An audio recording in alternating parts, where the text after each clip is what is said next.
అన్న నిన్న జగన్ వినుకొండ వెళ్ళి ఈ ప్రభుత్వ పరిపాలన ఏం బాగలేదు, రాష్ట్రపతి పరిపాలన పెట్టాలని అడుగుతున్నారు. నువ్వేమంటావు? తప్పలేదని అడగాలి. మరి అంత దారుణంగా అతన్ని చంపడం కరెక్టా? నడి రోడ్డు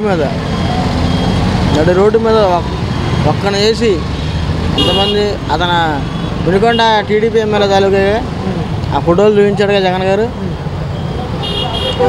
అంటే ఆ పార్టీ వాళ్ళు కూడా వాళ్ళిద్దరూ కూడా వైసీపీ పార్టీ వాళ్ళే, వాళ్ళిద్దరూ ఏదో వాళ్ళకిద్దరు మధ్య ఉన్న కారణాల చేత నరుక్కున్నారు అని వాళ్ళు అంటున్నారు టీడీపీ పార్టీ వాళ్ళు. ఎవిడెన్స్ చూపించింది కన్నా, నువ్వు చూసే పోనీ ఎవిడెన్స్ చూసిగా.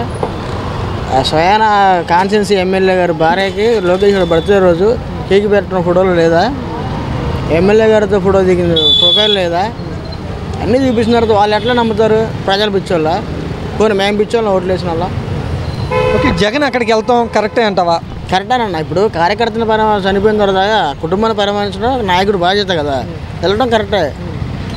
వీళ్ళు ఏమంటారంటే టీడీపీ పార్టీ వాళ్ళు కానీ మిగతా పార్టీ వాళ్ళు శవరాజకీయాలు చేస్తున్నారు వైసీపీ పార్టీ వాళ్ళు అంటున్నారు. అంతకుముందు వీళ్ళు చేసింది ఏంటిది? వీళ్ళు చేసింది ఏంటి? అంతకుముందు వీళ్ళు చేశారు కదా, శవరాజకీయాలు కదన్న. పరామర్శించడం అనేది నాయకుడు లక్షణం, అది తప్పకుండా చేయాల్సిందే. అది మోడీకి కంప్లైంట్ చేస్తానని జగన్ గారు అంటున్నారు, చేయొచ్చు అంటావా? చేసినా అలా ప్రయోజనం ఉండదన్న. కూటమే కదా, అందరూ ప్రయోజనాలు ఉండవు. చేయడం ఆయన బాధ్యత, చేయాలి ధర్మం ప్రకారం చేయాలి, కానీ పని జరగదు, వేస్ట్. కూటమి కాబట్టి. లా అండ్ ఆర్డర్ ఎలా ఉందనుకుంటున్నావు నువ్వు? పూర్తిగా లా అండ్ ఆర్డర్ పర్లేదు, కానీ వాళ్ళు పాప ఏం చేస్తారు, నాయకులు పట్టినాలుగా వినకపోతే వాళ్ళని అక్కడికి ఇక్కడ ట్రాన్స్ఫర్ చేయడం, వాళ్ళ ఇబ్బందులు, వాళ్ళ ఫ్యామిలీ, కుటుంబాల పిల్లలు చదువులని అన్నీ ఆలోచించుకుంటారు. వాళ్ళు కూడా వాళ్ళ మాట వింటారు. దాడులు జరుగుతున్నాయి రాజకీయంగా ప్రస్తుతం? ఖచ్చితంగా జరుగుతూనే ఉన్నాయి కన్నా, మీరు చూస్తున్నారు కదా, జరుగుతూనే ఉన్నాయి. మా పార్టీ వాళ్ళు ఏం చేయట్లేదు, వైసీపీ పార్టీ వాళ్ళే రెచ్చగొడుతున్నారంటూ టీడీపీ పార్టీ వాళ్ళు చెప్తున్నమాట. వైసీపీ పార్టీ వాళ్ళు ప్రతి ఒక్కరు కూడా పాపం ఎక్కడ పెట్టి ఎక్కడ కావాలని గొడవలు పెట్టుకొని కొట్టి కేసులు పెడతారేమని ఊరు వదిలిపెట్టి పారిపోయే రోజులు వస్తున్నాయి. వైసీపీ కార్యకర్తలకి, నాయకులకు కాదు, కార్యకర్తలే ఇబ్బంది పడేది ఇప్పుడు. పాపం ఏం చేస్తాం? అది జగన్ కొన్ని లెక్కలు చెప్పాడు, కొన్ని హత్యలు జరిగినాయి, 30 పైగా హత్యాయత్నాలు జరిగినాయి, కొంతమంది ఊళ్ళు విడిచి వెళ్ళిపోయారు అంటున్నారు. నిజంగానే అలాగే జరిగినాయి అనుకుంటావా?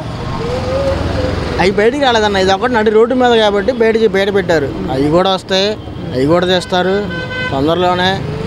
జగన్ గారు ఏమన్నా మామూలు మనిషి అన్న? సింగిల్గా ఉన్న ఒక్కడే 151 సీటు గెలిచిండు, ఒంటరిగా అయినా సరే 11 సీట్లతో గెలిచిండు.